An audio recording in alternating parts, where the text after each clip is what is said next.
Boa tarde! Espero que vocês estejam bem. Seguindo aí para mais uma live. E hoje eu quero conversar com vocês a respeito dos mecanismos de defesa presentes em alguns traumas. Aliás, todo trauma fará com que alguns mecanismos de defesa se desenvolvam. Mas eu quero conversar aqui com vocês sobre alguns destes mecanismos.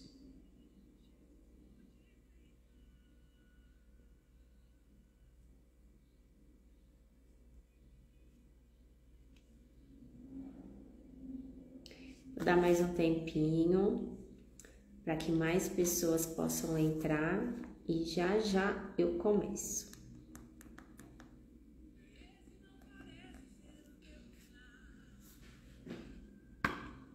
Boa tarde, bem-vinda quem entrou agora.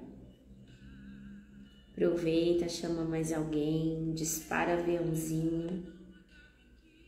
Vamos fazer com que esse assunto alcance mais pessoas. O que será que são esses mecanismos de defesa de acordo com a psicanálise? Por que os traumas em geral fazem com que os mecanismos de defesa surjam?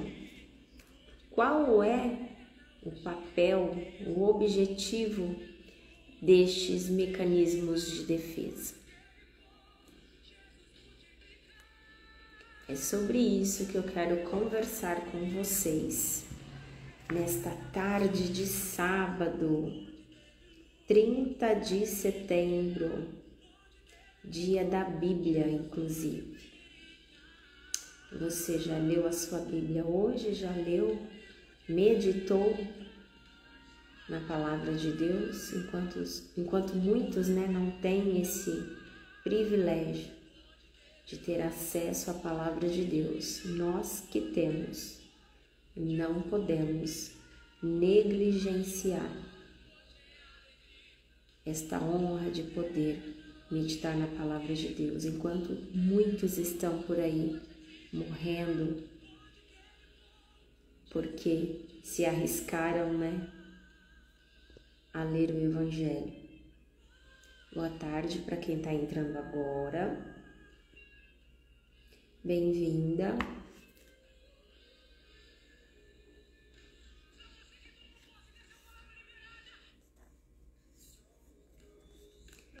Vamos falar sobre os mecanismos de defesa que surgem em meio aos traumas.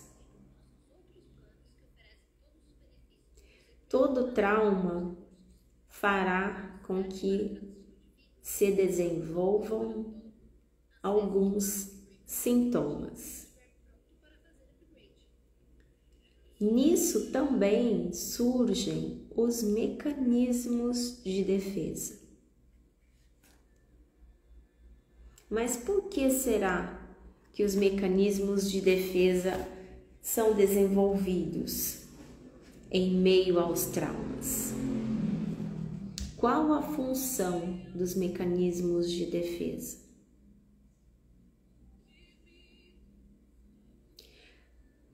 Vamos lá?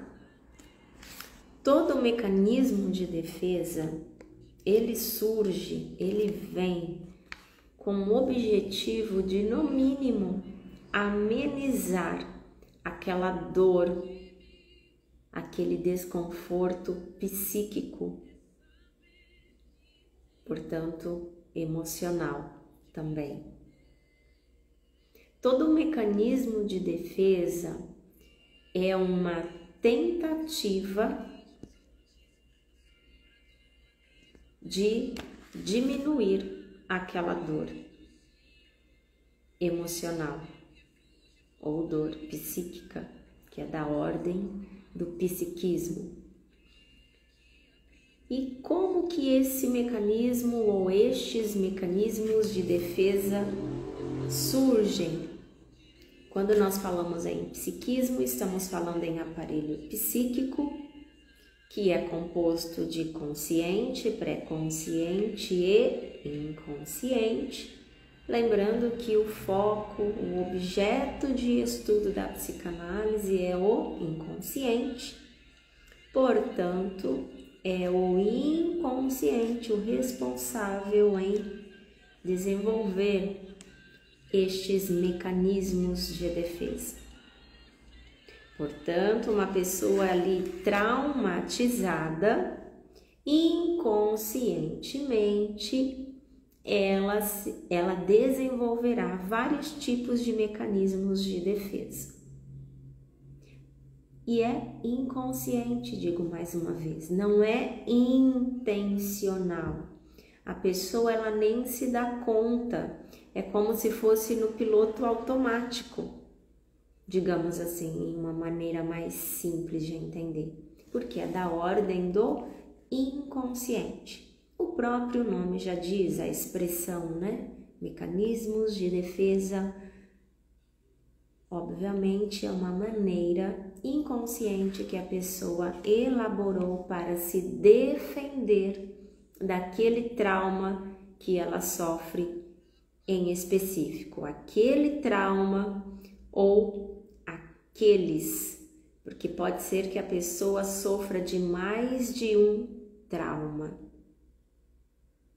Bem-vinda, Karina.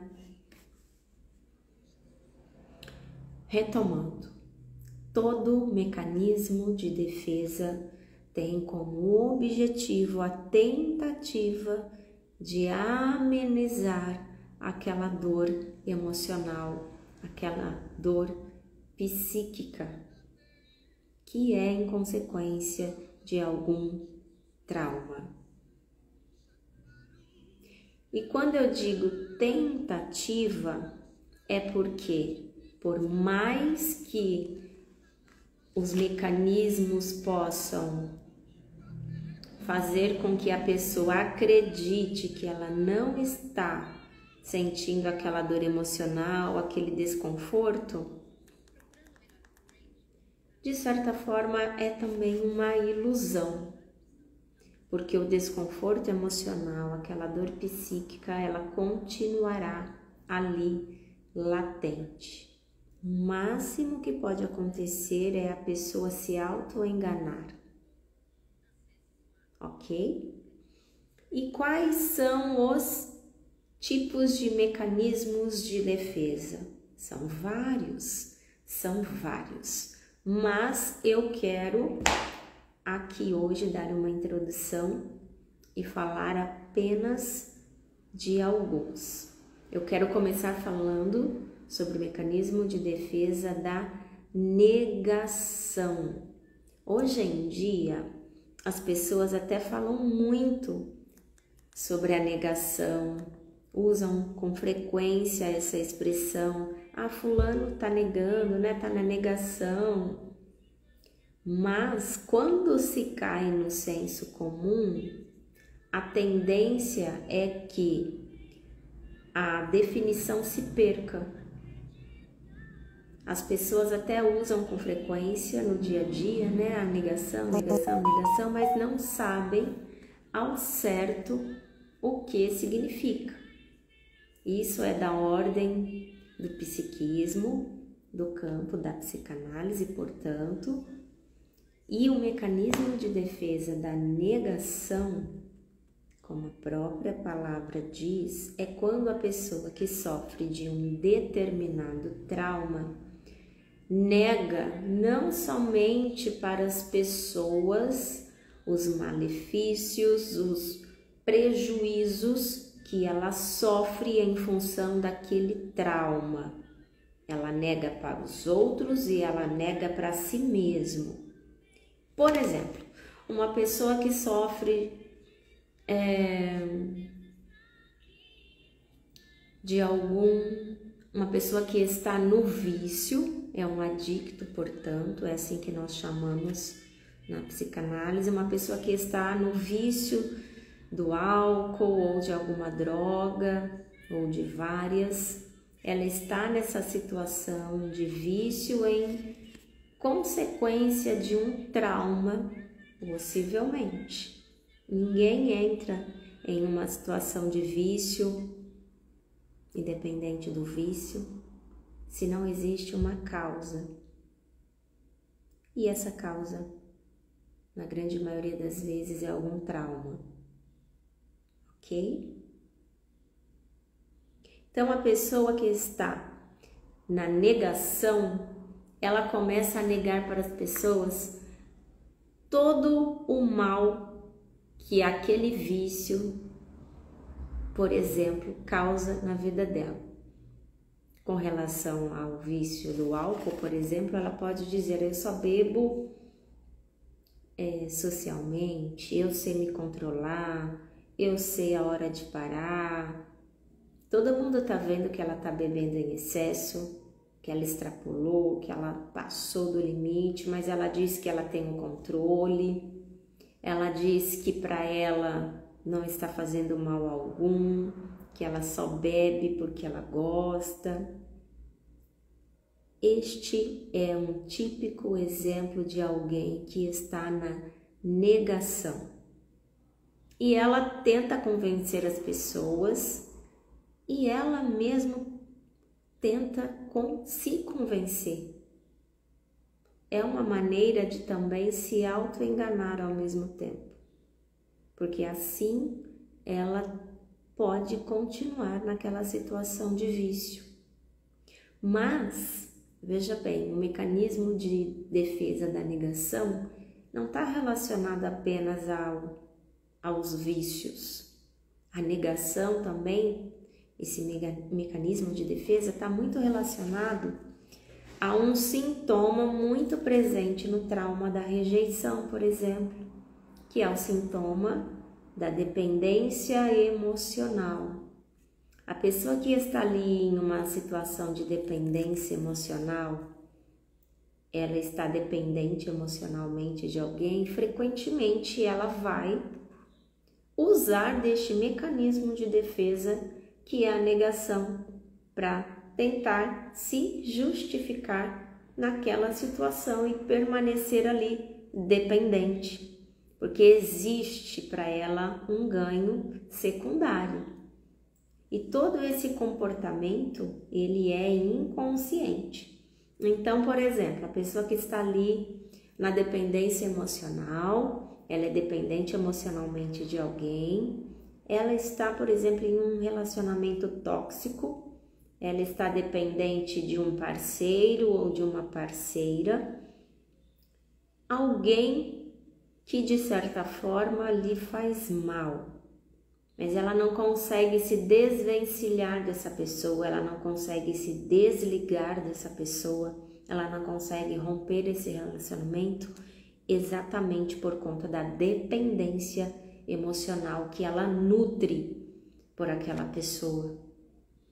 Uma mulher, por exemplo, que está em um relacionamento tóxico, sendo ela dependente emocional, ela tentará justificar essa situação usando como desculpa, como argumento, como justificativa a questão financeira. Eu não tenho condições financeiras de sair desse relacionamento, eu dependo dele financeiramente, é ele quem paga as contas, eu tenho filhos com ele é o provedor da casa, ainda que seja um parceiro abusivo. Então, quando isso acontece, neste exemplo, quando a mulher usa desse argumento para permanecer nessa relação, ainda que tóxica, ela está fazendo uso deste mecanismo de defesa em específico, que é a negação. Ou seja, ela está negando todos os malefícios, todos os prejuízos que ela tem nesse relacionamento, usando como aí a desculpa a questão financeira. Está ficando claro para vocês? E esse mecanismo de defesa, que é a negação, é um mecanismo de defesa muito presente no comportamento de quem está ali sofrendo de algum trauma. Eu dei como exemplo aqui o trauma da rejeição. A pessoa ela usa o mecanismo de defesa da negação para tentar justificar, para tentar dar respaldo para que ela continue naquela situação. Como eu já disse, enquanto sintoma, a dependência emocional é um dos piores sintomas presentes na rejeição, no trauma da rejeição. Quando a pessoa está dependente emocionalmente de alguém, e para isso não precisa ser um relacionamento amoroso apenas, pode ser uma relação de trabalho, pode ser uma amizade, ela vai usar do mecanismo de defesa da negação para que ela permaneça nessa situação de dependência, porque ela não consegue reconhecer para si mesmo o mal que aquele relacionamento causa para ela, porque ela vê algum benefício, algum ganho secundário naquele tipo de relação. Quando a pessoa está na dependência emocional, ela se liga a alguém para se sentir validada. Ela se nutre através de alguém. Ela precisa de alguém para obter a satisfação que ela não encontra sem aquela pessoa, por exemplo. Então ela usa a negação e ela vai negando para os outros e para si mesmo, principalmente. Ela vive com vendas nos olhos. É como diz também aquele ditado popular, tapar o sol com a peneira.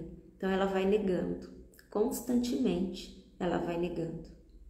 Voltando no exemplo do vício, né? A pessoa que está ali refém do vício, seja ele qual for, ela nega constantemente todo o mal que aquele vício causa para ela.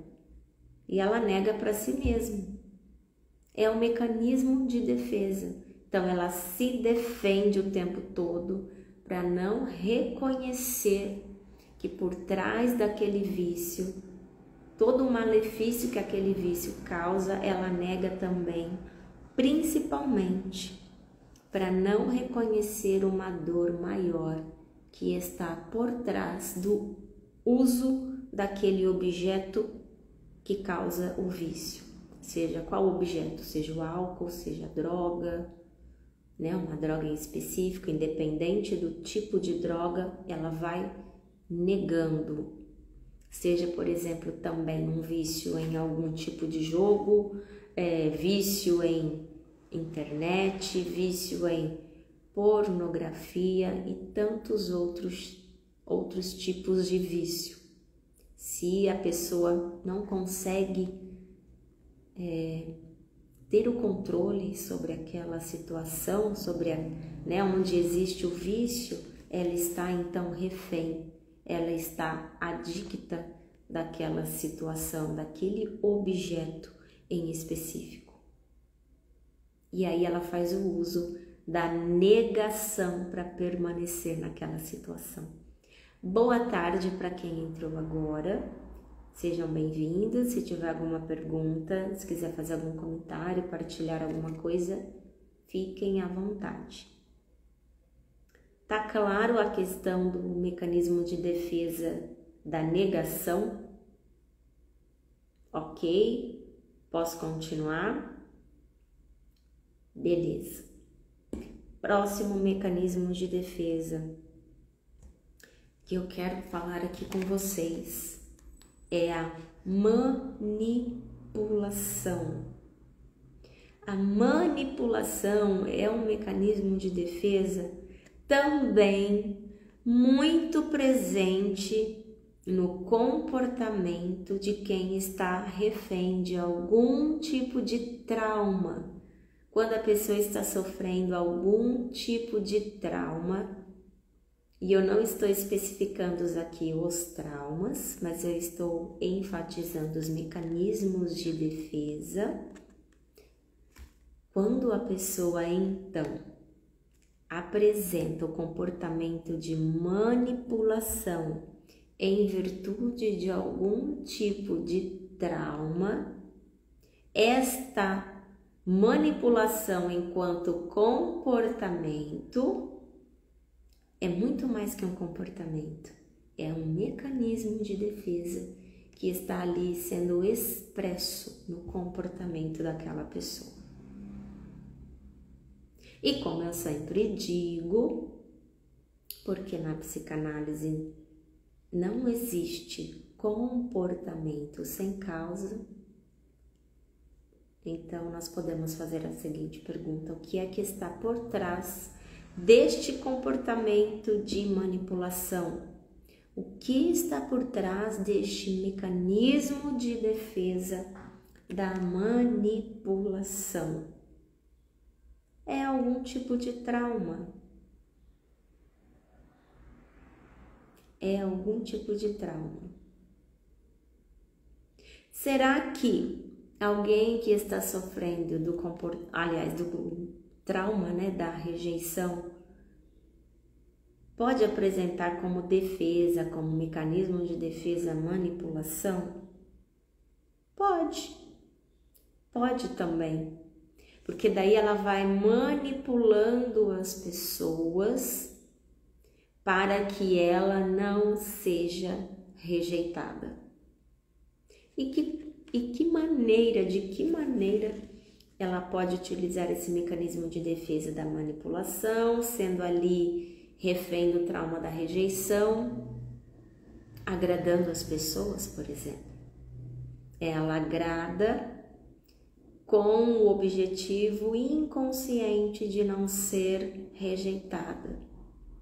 Então, aparentemente, é uma pessoa muito agradável, muito solícita, muito prestativa, aquela pessoa sempre disponível em ajudar. Só que inconscientemente essa pessoa se posiciona tão disponível, tão prestativa, por exemplo, inconscientemente para não ser rejeitada. E este comportamento que é tão aplaudido na sociedade por todos nós, né?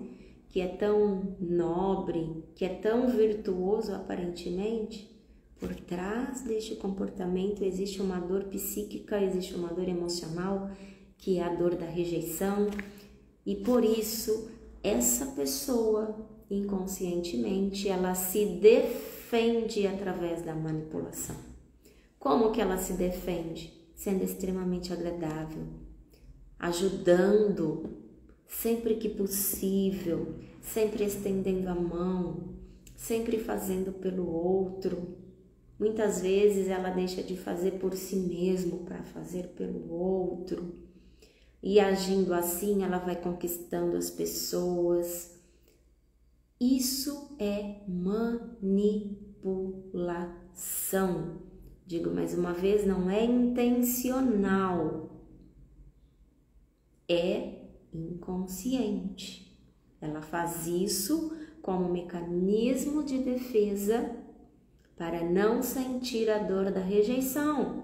Porque como eu ajudo todas as pessoas, como eu sou uma pessoa muito prestativa, muito bondosa, muito solícita, as pessoas irão gostar de mim, as pessoas me aprovarão, as pessoas me validarão. E com isso eu não serei rejeitada, nem rejeitado. Percebe a manipulação que existe por trás de todo esse comportamento? Ela vai criando situações, manipulando situações, também para, de alguma forma, evitar a dor da rejeição. Percebem como que faz sentido quando a gente começa a ligar uma coisa à outra? Por isso que a psicanálise, enquanto método terapêutico, não está focada no comportamento da pessoa, mas sim naquilo que está por trás do comportamento. E muitas das vezes existe um trauma envolvido, que é a causa, que é a origem, que é a raiz deste comportamento. E quando nós descobrimos esta origem, esta causa, aí nós conseguimos, em um trabalho terapêutico, que é um processo, fazer com que a pessoa se dê conta, tenha os insights para entender também o motivo dela ter tido até então todo aquele comportamento. Certo? Está claro isso para vocês? Aí eu quero frisar mais uma vez: não existe comportamento sem causa. Da mesma forma, não existe nenhum tipo de mecanismo de defesa que não seja consequência de algum tipo de trauma. Toda pessoa que sofre de algum tipo de trauma tentará se defender daquela dor através de algum tipo de comportamento, que é algum tipo de mecanismo de defesa.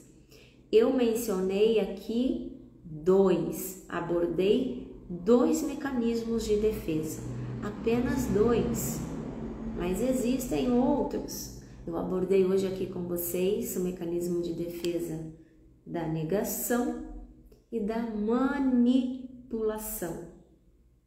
E eu então convido você a se autoanalisar de uma maneira muito honesta.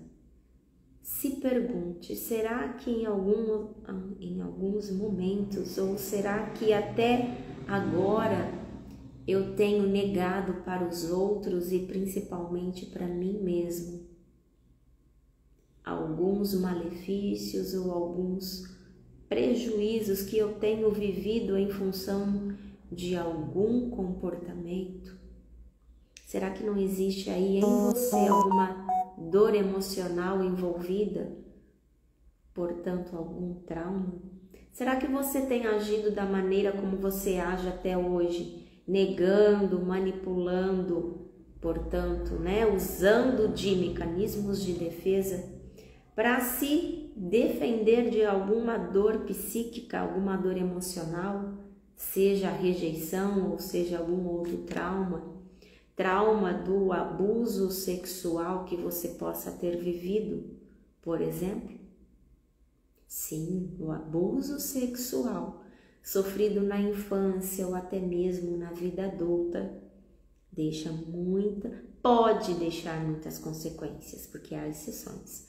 Pode sim deixar muitas consequências, portanto, pode também deixar muitos mecanismos de defesa para que essa pessoa, de alguma forma, se defenda da dor emocional que aquele abuso sexual deixou. Por exemplo, não existe comportamento sem causa. Por isso que a psicanálise tem um olhar especialmente voltado para o passado. Quando nós olhamos para o passado, nós podemos compreender, ressignificar, através da análise, muito do presente que tem nos limitado, que tem nos feito sofrer de alguma forma. Está claro para vocês?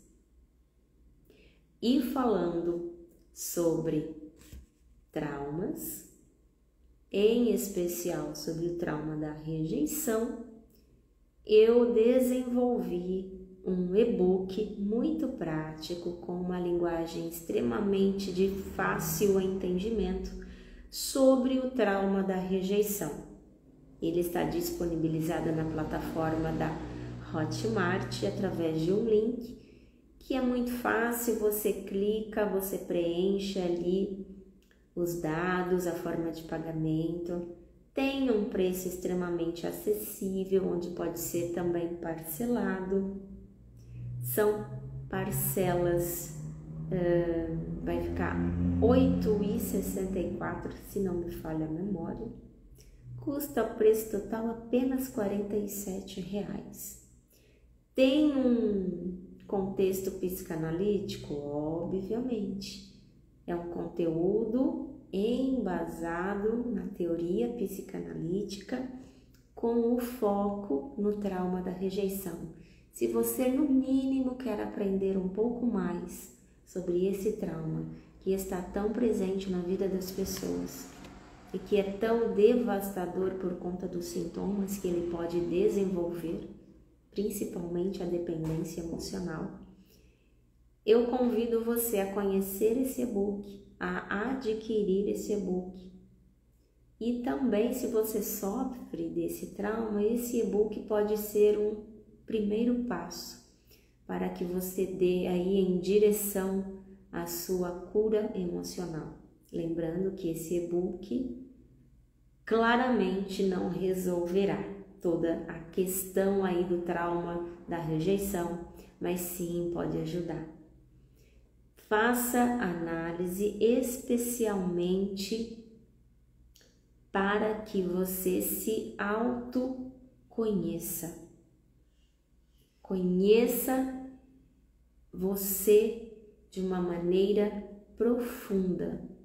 Essa é uma das propostas da análise enquanto método terapêutico. É você submergir, emergir primeiramente, depois submergir em você mesmo. Quando você se conhece, você tem condições de romper em muitas limitações que até então te paralisavam, limitações emocionais que te limitavam e pode ser que ainda te limite em muitas áreas da sua vida, ok? Se tiver alguma dúvida, se quiser conversar, eu estou acessível através aqui do Insta, clica no link da minha bio, você pode me chamar no WhatsApp, pode agendar sua análise comigo, e para adquirir o e-book é só clicar no link da minha bio que você vai encontrar um link específico onde você poderá adquirir o meu e-book que eu desenvolvi com muito carinho sobre o trauma da rejeição, ok? Muito obrigado por todos que passaram por essa live, em especial obrigada a todos que permaneceram até aqui. Eu deixarei salva lá no meu feed, e se você não conseguiu assistir desde o começo, ficará salvo e você poderá assistir, comentar, deixar sua pergunta, compartilhe, envie para alguém. Esse conteúdo pode fazer diferença na vida de uma pessoa. Muito obrigada. Tenha um excelente final de semana e até a próxima live. Tchau, tchau.